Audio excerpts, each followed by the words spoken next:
Hello students, let's read the question. So the question is, dye injected into a plant cell might be able to enter an adjacent cell through. पूछा गया है कि अगर एक plant cell में हमने die inject किया तो वो डाई जो है एडजेसेंट सेल में किसके थ्रू जाएगा। तो अगर देखा जाए प्लांट सेल, यहाँ पे अगर ये एक प्लांट सेल है, यहाँ पे इसका एडजेसेंट प्लांट सेल यहाँ पे है।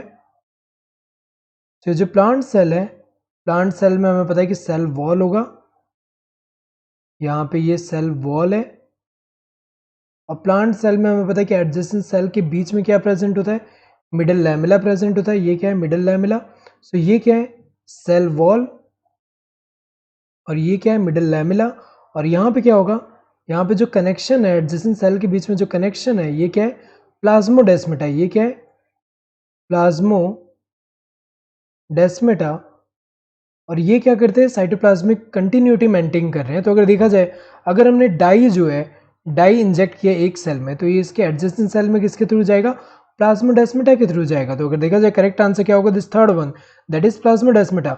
माइक्रोट्यूब्यूल के थ्रू तो नहीं, माइक्रोट्यूब्यूल एंड माइक्रोफिलामेंट की बात करें, ये साइटोस्केलेटन का पार्ट होते हैं और ये जो है किसमें इन्वॉल्व होते हैं, जैसे mechanical support, then motility, then cell का जो शेप है वो मेंटेन करने में हेल्प कर रहे हैं।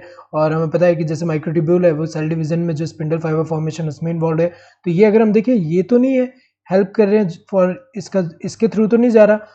टाइट जंक्शन अगर हम देखें, टाइट जंक्शन नहीं है। टाइट जंक्शन में क्या होता है कि यहाँ पे दो सेल जो होते हैं वो क्या होते हैं, ऐसे टाइटली यहाँ पे प्रेजेंट है, और टाइटली प्रेजेंट होने की वजह से बैरियर फॉर्म करते हैं। तो अगर देखा जाए ये टाइट जंक्शन, अगर हम देखें यहाँ प्लांट सेल में तो टाइट जंक्शन नहीं होता। प्लांट सेल में जो जंक्शन है यहाँ पे क्या प्रेजेंट होता है, प्लाज्मोडेस्माटा। तो अगर देखा जाए यहाँ पे करेक्ट आंसर क्या होगा, this third one. Hope you understood the question. Thank you and all the best.